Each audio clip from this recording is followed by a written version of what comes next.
এর চোখে ঝরলে পানি আল্লাহর আরশ কাইপা যায়।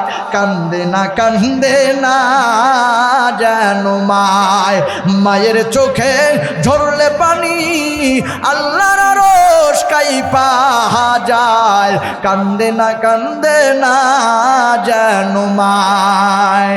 সন্তানেরই জন্য মায়ে করলে মুনাজাত, ফিরাতে পারেন না প্রভু মায়ের দুটি হাত। সেই মায়েরই কষ্ট কেহ দিও না এই দুনিয়ায়। কান্দে না যেন মায়ের পায়ের নিচে বেহেশত, সেই কথা ভুলো না হায়। কান্দে না যেন নারে তাকবীর।